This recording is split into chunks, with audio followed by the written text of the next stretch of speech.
The morning air hung thick over the Pacific island, salt and smoke mingling in a silence that felt heavier than sound. It was September 1943, and in a hastily constructed prisoner compound near Bougainville, a group of Japanese officers stood behind wire, their uniforms torn but their pride intact. They had been captured days earlier, pulled from caves and bunkers where they had fought until ammunition and hope ran dry. One among them, Lieutenant Takeshi Yamada, formerly of the Imperial Japanese Army's 18th Division, watched as American guards assembled for what appeared to be a demonstration. The Americans were young, casual, chewing gum, and laughing among themselves. They lacked the rigid discipline Yamada had known his entire military life. And yet, here he stood, defeated. If you're enjoying this deep dive into the story, hit the subscribe button and let us know in the comments from where in the world you are watching from today. A corporal stepped forward, carrying a rifle Yamada recognized instantly. The M1 Garand. He had seen it before, glimpsed it in the hands of Marines advancing through the jungle, heard its distinctive bark cutting through the chaos of battle. But he had never truly understood it. None of them had. The American guard gestured toward a row of targets, crude wooden posts planted 50 yards distant. He raised the rifle to his shoulder with an ease that bordered on disrespect, as if the weapon weighed nothing, demanded nothing. Then he pulled the trigger. The sound was sharp, immediate. Another shot. Then another. The rhythm never faltered, never paused. Yamada counted silently. 8 rounds in less than 10 seconds. The wooden posts splintered under the barrage.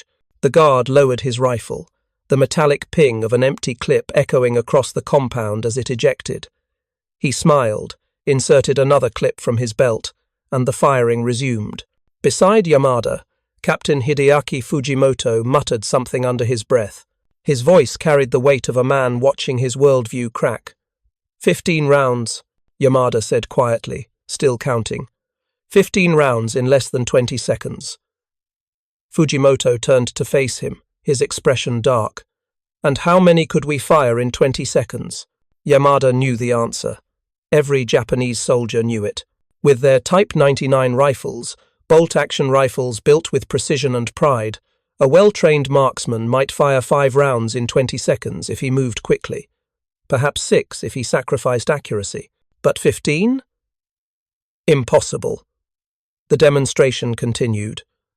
More guards took turns, their faces relaxed, their movements casual. The Garand fired again and again, a relentless percussion that seemed to mock the very idea of bolt-action warfare.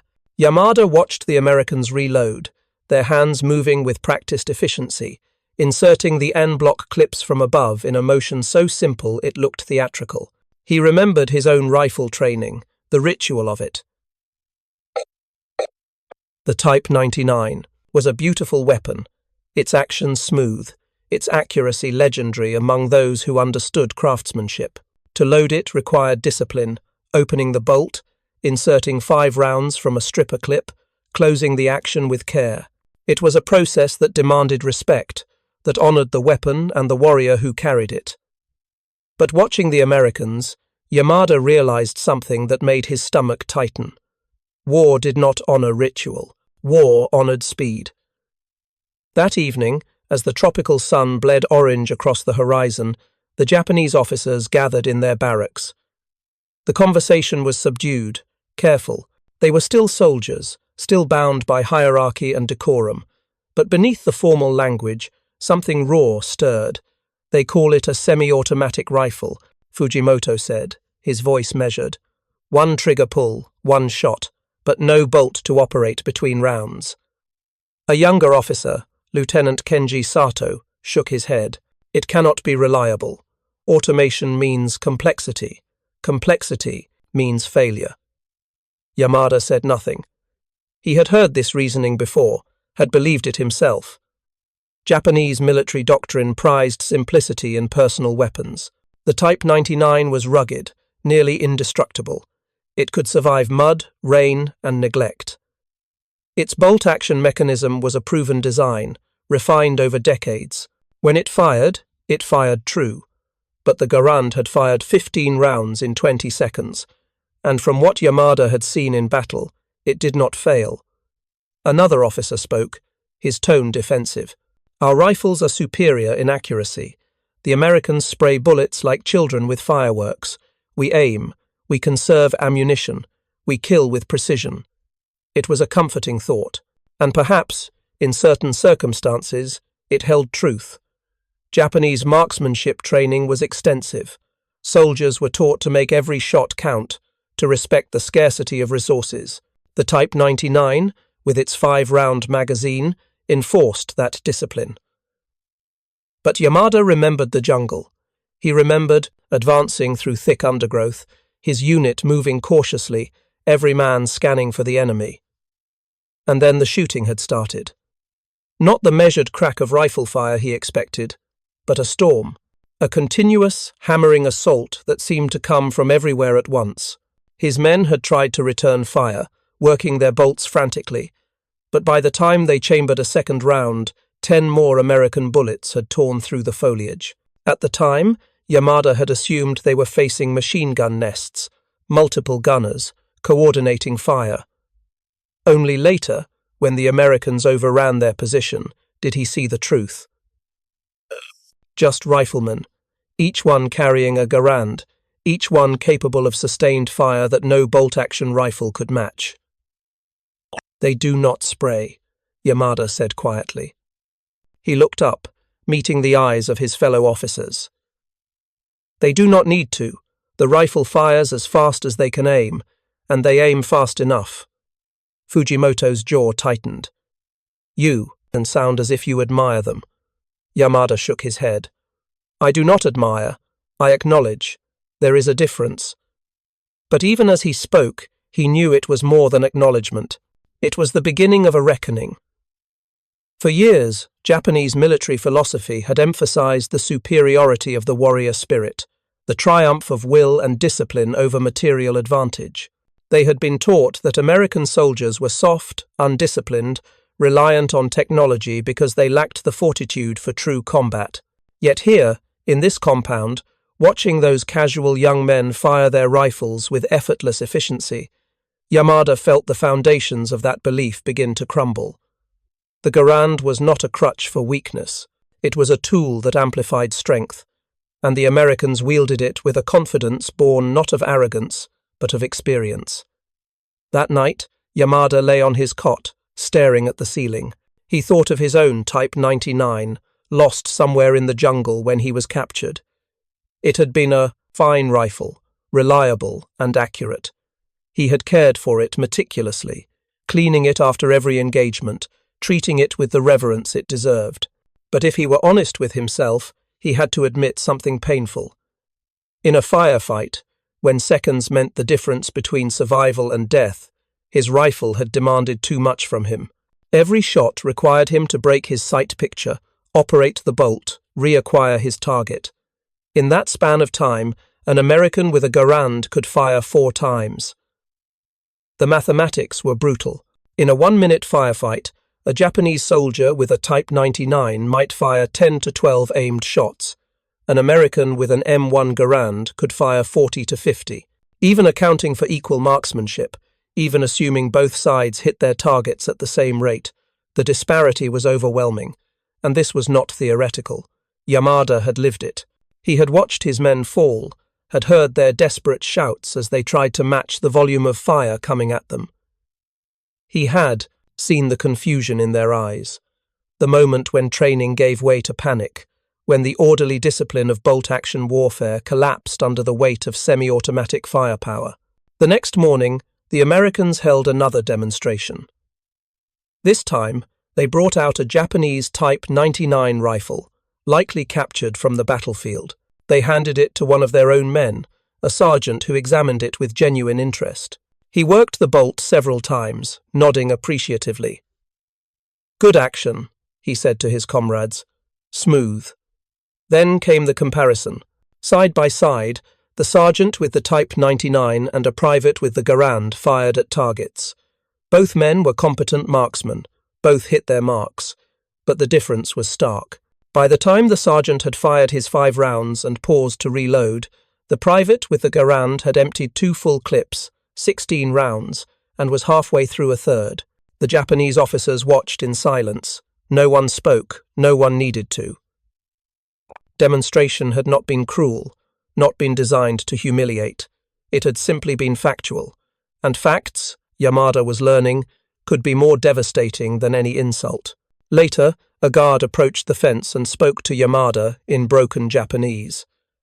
"Your rifle," he said, gesturing to the Type 99 leaning against a post. "Very good, strong, but—" He struggled for words, then settled on English, hoping Yamada would understand. "But war is not about good. War is about enough." Yamada did understand, more than the guard probably realized. The Type 99 was a weapon designed for a different kind of war, one where precision and conservation mattered more than volume. But the war they had actually fought was not that war. It was a war of industrial scale, where ammunition arrived by the shipload, where firepower overwhelmed positioning, where the side that could throw the most metal downrange in the shortest time held an advantage no amount of discipline could overcome. He thought of the Empire propaganda, the speeches about Japanese spiritual superiority, the promises that willpower and martial tradition would triumph over American materialism. He had believed those words once, many still did, but belief could not deflect bullets, and when those bullets came faster than you could shoot back, belief offered no comfort at all. In the days that followed, more prisoners arrived. Some were junior enlisted men, others veteran sergeants. They all brought stories from the front, tales of firefights and ambushes, of desperate last stands in caves and bunkers, and in nearly every story, the M1 Garand played a role, not as a villain, exactly, but as an inescapable reality. One sergeant described how his squad had prepared an ambush, positioning themselves perfectly along a jungle trail. They had waited hours for an American patrol. When it came, they opened fire from concealment, expecting to cut the enemy down in the first volley. Instead, the Americans had immediately returned fire, and the volume was staggering. "We thought it was 10 men, the sergeant said, his voice hollow. It was 4. 4 men with Garands had generated the same firepower his squad expected from a much larger force. By the time his men worked their bolts for a second shot, the Americans had already fired a dozen rounds each, suppressing the ambush and allowing the patrol to take cover. Another prisoner, a corporal, spoke of a night engagement where his platoon had held a fortified position. They had machine guns, grenades, prepared fields of fire. The Americans attacked at dawn, and the corporal remembered the sound. "Like thunder," he said. "Continuous thunder." The machine guns had done their work, but between the machine gun bursts, the American riflemen kept up a relentless barrage. The Japanese riflemen tried to match it, firing as fast as they could cycle their bolts. But exhaustion came quickly. Arms grew tired. Mistakes multiplied. Meanwhile, the Americans maintained their pace, their semi-automatic rifles never demanding more from the shooter than a steady trigger finger. The position had fallen by midday. Listening to these accounts, Yamada began to see the Garand not as a single weapon, but as a philosophy made manifest. The Americans had looked at the modern battlefield and asked a simple question: what does a soldier need to survive?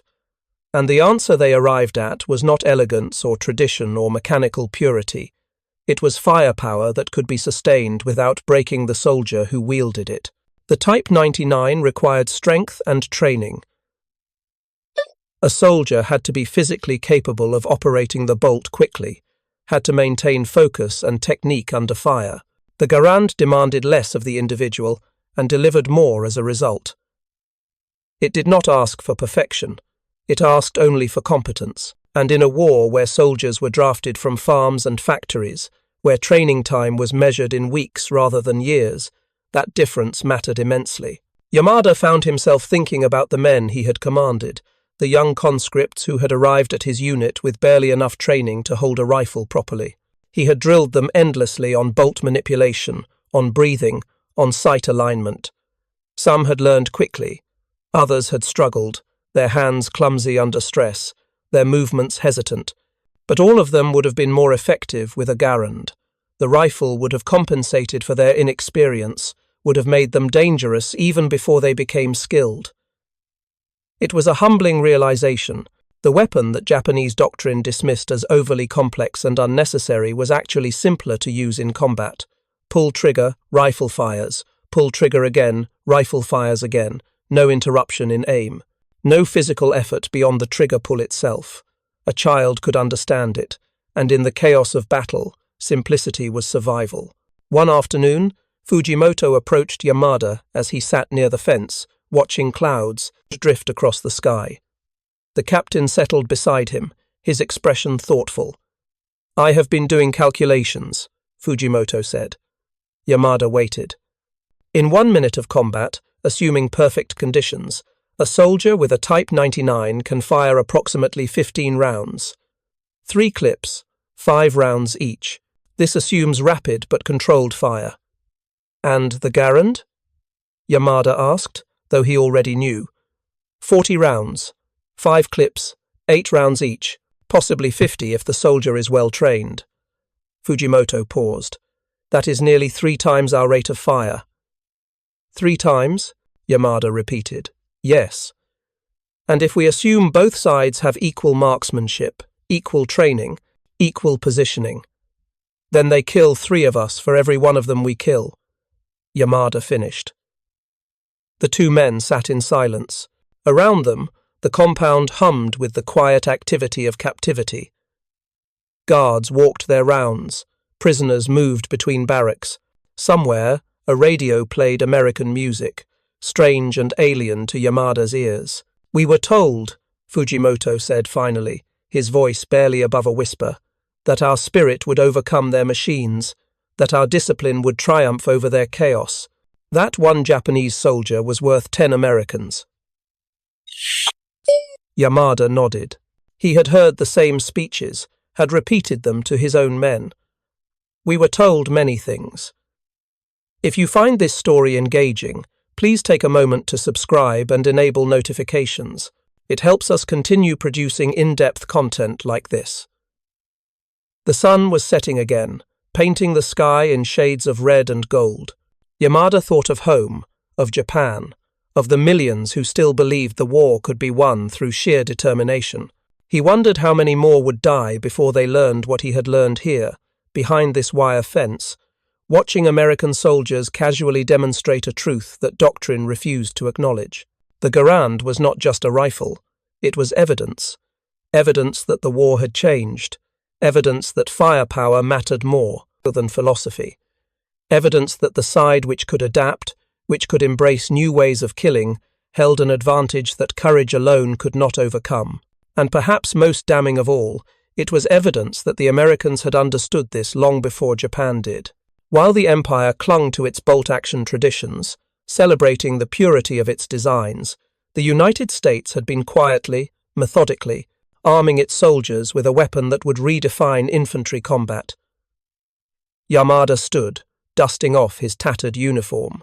Tomorrow there would be another day in captivity, another day of watching and learning lessons that came too late. But tonight, as darkness fell over the compound, he allowed himself a moment of brutal honesty. They had lost not because they lacked courage or skill or discipline. They had lost because they had brought superior warriors to a fight that demanded superior weapons. And in modern war, the latter trumped the former every single time. The weeks blurred, together in the compound. Time moved differently in captivity, marked not by battles or objectives, but by the simple rhythm of survival. Morning roll call, midday rations, evening lockdown. And through it all, the education continued, though no American guard ever called it that. Yamada kept a journal, writing in the margins of salvaged papers, documenting everything he observed. Not orders or tactical assessments, but something more fundamental. The mechanics of American warfare, the philosophy embedded in their equipment, the assumptions that shaped their approach to combat. The Garand appeared repeatedly in his notes.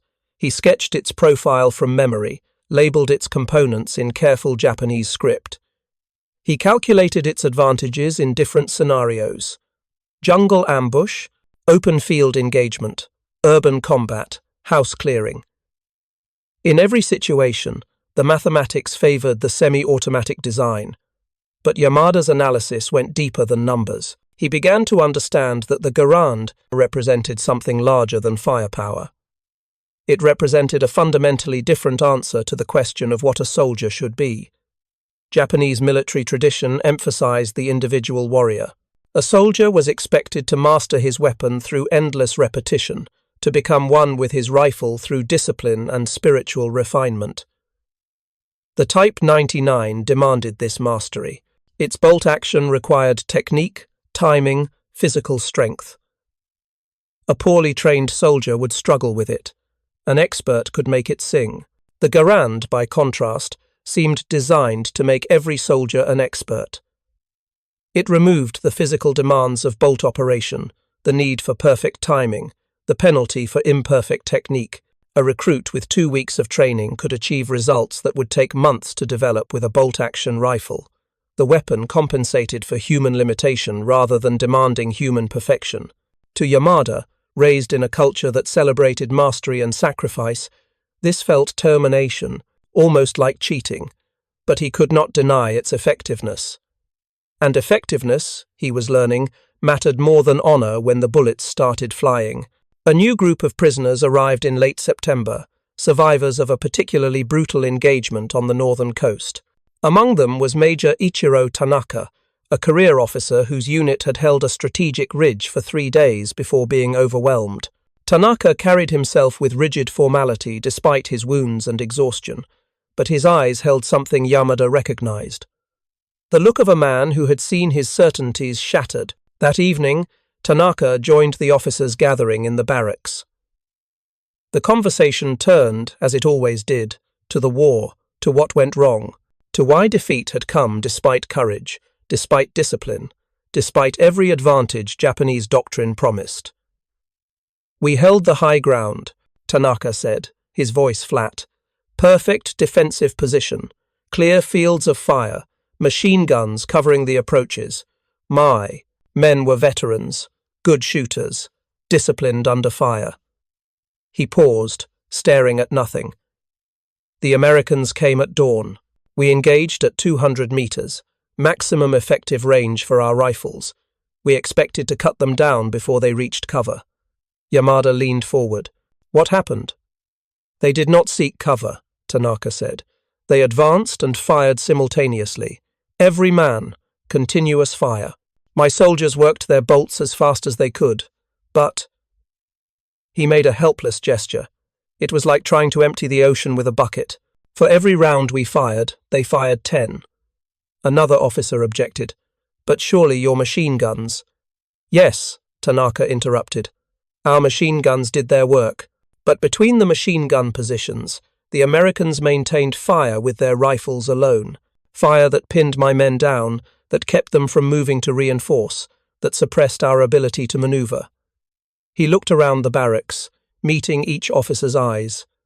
"We had the better position, the better training, the better tactical situation, and we lost because we could not match their volume of fire." The silence that followed was profound. Yamada recognized it as the silence of men confronting an uncomfortable truth. Japanese military doctrine had not prepared them for this kind of warfare. The emphasis on marksmanship, on conservation of ammunition, on disciplined, controlled fire, all of it assumed a certain kind of battle. A battle where both sides fired at similar rates, where superior training and positioning could tip the balance. But the Garand had changed the rules. It had transformed the infantry rifle from a precision instrument into a fire hose. And when one side could throw 3 times as much lead as the other, precision became secondary to volume. Fujimoto spoke up, his tone careful. "Perhaps if we had more machine guns, if we had distributed automatic weapons more widely through the ranks." Tanaka shook his head. "Machine guns require crews, require ammunition bearers, require tactical placement. The Americans gave semi-automatic rifles to every soldier. Every man became a machine gunner of sorts. They democratized firepower." That phrase stuck with Yamada. Democratized firepower. It captured something essential about the American approach. They had taken the advantage of automatic fire, previously restricted to specialized weapons and crews, and distributed it across their entire infantry. The Garand was not as fast as a true machine gun, but it was fast enough. And when every soldier carried one, the cumulative effect was devastating. Days later, an American officer visited the compound. Captain Robert Mitchell, an infantry company commander, had been assigned to observe and interview prisoners as part of a broader intelligence effort. He spoke through a translator, asking questions about Japanese tactics, unit organization, morale. But after the formal interview concluded, Mitchell lingered. He seemed genuinely curious about the Japanese perspective, about how they viewed American equipment. Yamada, whose English was passable, found himself in conversation with the captain. "Your rifle," Yamada said, choosing his words carefully. "The Garand. It is. Effective." Mitchell smiled. "That's one way to put it. You've seen demonstrations?" "Yes, and I faced it in combat." Yamada hesitated, then decided honesty cost him nothing at this point. "When I first encountered it, I thought my unit was under attack by machine guns. The rate of fire seemed impossible for rifles." Mitchell nodded. "We hear that a lot. German prisoners say the same thing." He paused. "Your Type 99 is a fine rifle, you know. Accurate, reliable, well made." "But slow," Yamada said. "But slow." Mitchell agreed. "Look, I'm not going to give you propaganda. War's over for you gentlemen, so there's no point. The truth is, your rifles are probably better made than ours. More attention to detail, finer tolerances."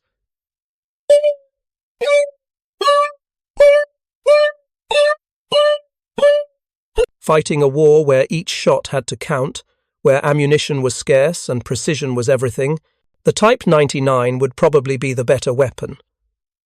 "But this is not that war," Yamada said quietly. "No," Mitchell said. "This is a war of industry, of production, of throwing so much material at the enemy that quality becomes less important than quantity. We don't need every shot to be perfect. We just need enough shots to land, and we achieve that through volume." Yamada absorbed this. "Your rifle reflects your nation's philosophy." Mitchell looked surprised. "How do you mean?" "In Japan, we value the perfection of the individual, the mastery of craft. The rifle should demand skill from the soldier, should reward dedication and training." Yamada gestured toward the American guards and their Garands. "Your rifle says something different. It says the individual soldier does not need to be perfect. The weapon will compensate. The machine will bridge the gap between training and effectiveness." Mitchell considered this. "I never thought of it that way, but yeah, that's pretty accurate. We've got millions of men under arms. Most of them were civilians a year or two ago. Farmers, factory workers, shopkeepers. We don't have time to turn them all into expert marksmen. So we gave them a rifle that makes them effective anyway." "And it works," Yamada said. It was not a question. "It works," Mitchell confirmed.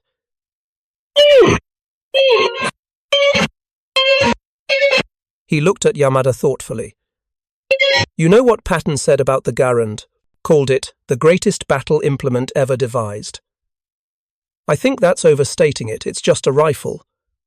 But I'll tell you what it is. It's honest. It doesn't pretend to be something noble or ceremonial. It's a tool designed to help a soldier kill the enemy before the enemy kills him, and it does that job very, very well." After Mitchell left, Yamada sat alone, replaying the conversation in his mind. The captain's words had crystallized something Yamada had been circling around for weeks. The Garand was not a symbol of American superiority or Japanese inadequacy. It was simply a different answer to the same problem, and in the context of this war, it happened to be the better answer. That night, he wrote in his journal, "We built rifles for warriors. They built rifles for soldiers. We forgot that in modern war, There are more soldiers than warriors. And soldiers, not warriors, win wars of this scale. October arrived, bringing cooler weather and news from the front. The war continued. More islands fell.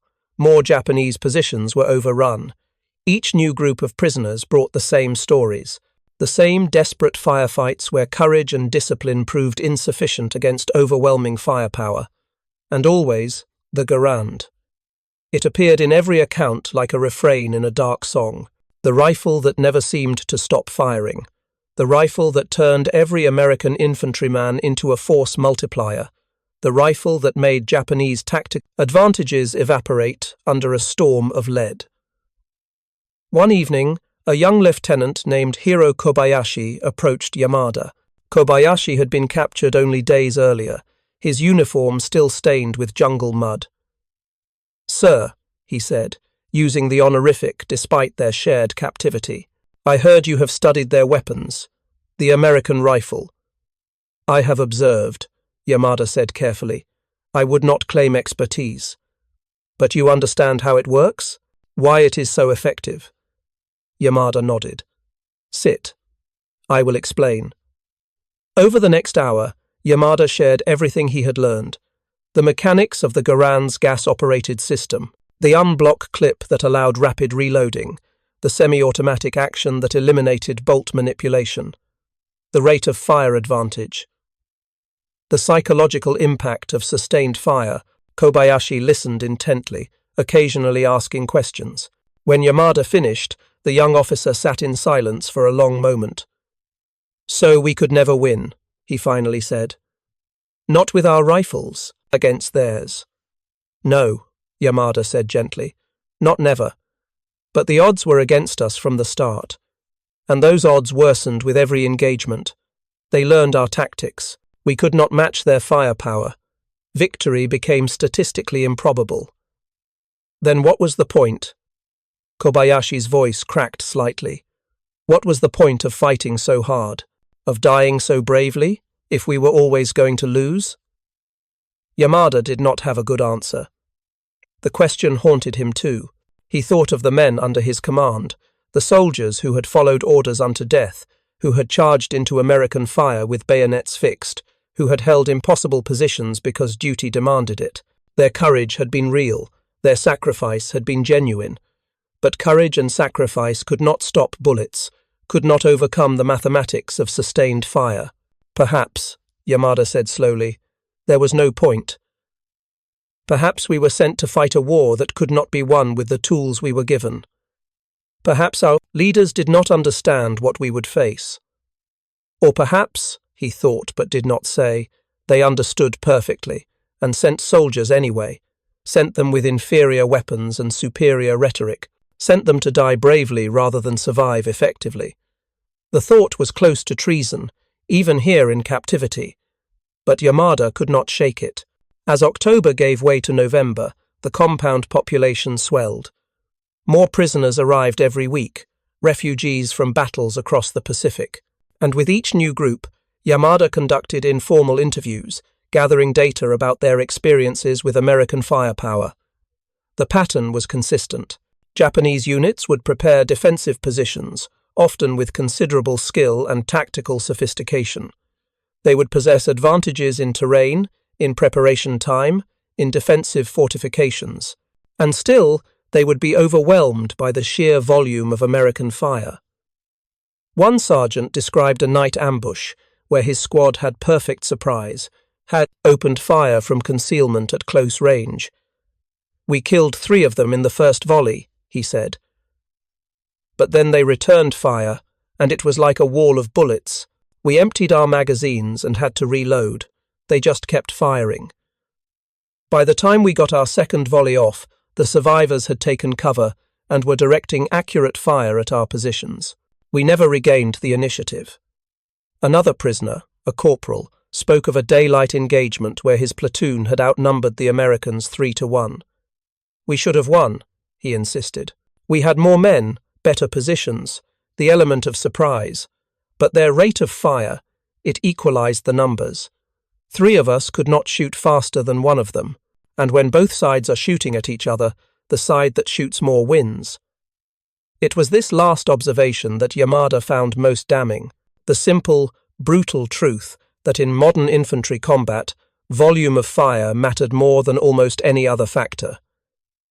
Tactics mattered. Training mattered. Courage mattered. But when the shooting started, when soldiers on both sides were firing at each other from cover, the side that could throw more bullets downrange held an almost insurmountable advantage, and the Garand gave every American infantryman that advantage. Not because it was more accurate, the Type 99 matched or exceeded it in precision. Not because it was more reliable, Japanese rifles could function in conditions that would choke some Garands, but because it could fire 40 to 50 aimed shots per minute while a bolt-action rifle could manage only 15.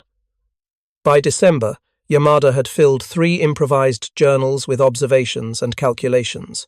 He had documented dozens of engagements, interviewed hundreds of prisoners, analyzed the tactical implications of the firepower disparity, and he had reached a conclusion that would have been unthinkable when the war began.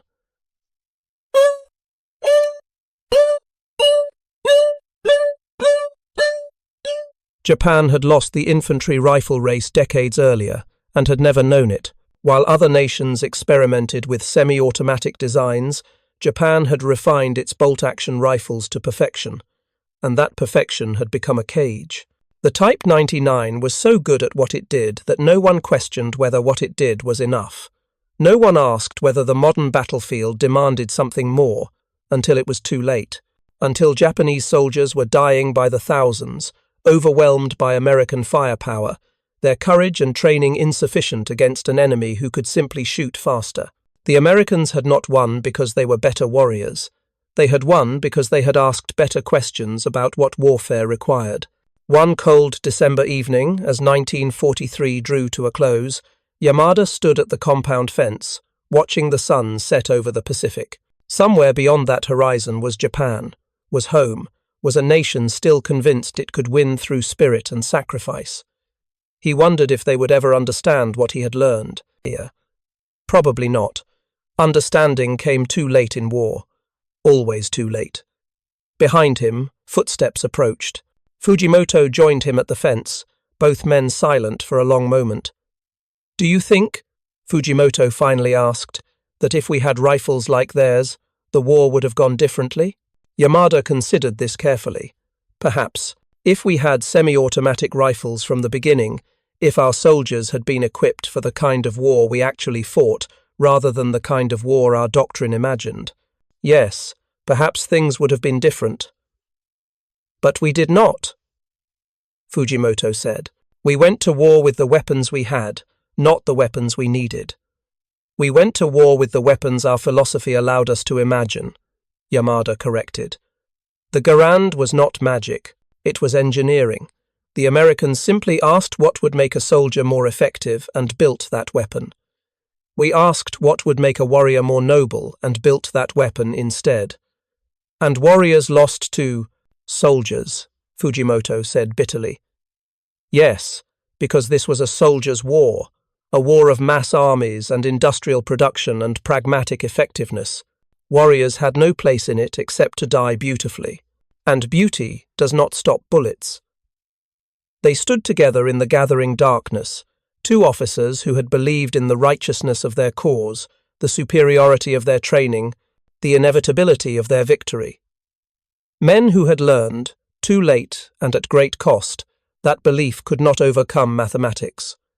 That tradition could not outshoot innovation, that a soldier with a Type 99, no matter how skilled, no matter how brave, no matter how spiritually pure, would lose a firefight to a soldier with an M1 Garand. Not every time, not in every circumstance, but often enough that the outcome of the war had been determined not in grand strategy sessions or heroic charges, but in those small, brutal exchanges of fire. 10 Japanese rounds against 40 American rounds, 15 against 50, each engagement a small defeat, each defeat compounding into catastrophe. The war continued for nearly 2 more years. More islands fell, more cities burned, and in the end, Japan surrendered. Not because its soldiers lacked courage, not because its people lacked will, but because will and courage, however mighty, could not prevail against opponents who understood that modern war was won by those who could make their soldiers more lethal, not more noble. Years later, long after the war ended, Yamada returned to Japan. He settled into civilian life, rarely speaking of his military service. But sometimes, late at night, he would think of those days in the compound, of watching American guards casually demonstrate a weapon that had killed thousands of his countrymen, of calculating the mathematics of defeat, of understanding, finally, why they had lost. The Type 99 remained in production until war's end, a testament to Japanese craftsmanship and a memorial to Japanese inflexibility. It was a fine rifle, perhaps the finest bolt-action rifle ever made, but fine was not enough. Not against the M1 Garand, not against a weapon that understood the future of warfare, while Japanese doctrine clung to its past. In 1949, Yamada attended a reunion of former officers. The conversation turned, inevitably, to the war, to lessons learned, to opportunities missed, to the thousand small decisions that had led to disaster. Someone mentioned American equipment, and Yamada found himself describing the Garand again. The mechanics of it, the philosophy behind it, the brutal effectiveness of its design. They gave every soldier a semi-automatic rifle, he concluded, and we gave ours bolt actions. That was the war in miniature. They adapted. We did not. They won. An old colonel, face scarred and eyes hard, objected. We lost because of the atomic bombs, because of their industrial advantage, because of 100 factors. Yes, Yamada agreed. All of that is true, but I will tell you this. I held defensive positions against American assaults. I watched our soldiers try to match their fire, and I calculated the numbers. A well-trained soldier with a Type 99 could fire 15 rounds per minute. An American with a Garand could fire 50. That is more than 3 to 1. And when you multiply that across thousands of engagements, across millions of rounds, the outcome becomes inevitable. You are saying we lost because of a rifle? The colonel's voice dripped skepticism. I am saying we lost because we did not understand what kind of war we were fighting. And the rifle is evidence of that misunderstanding. They built weapons for the war they had. We built weapons for the war we wished we had, and we paid for that mistake in blood. The room fell silent. No one could argue with that. The evidence had been written in casualty reports, in after-action summaries, in the quiet desperation of soldiers who did.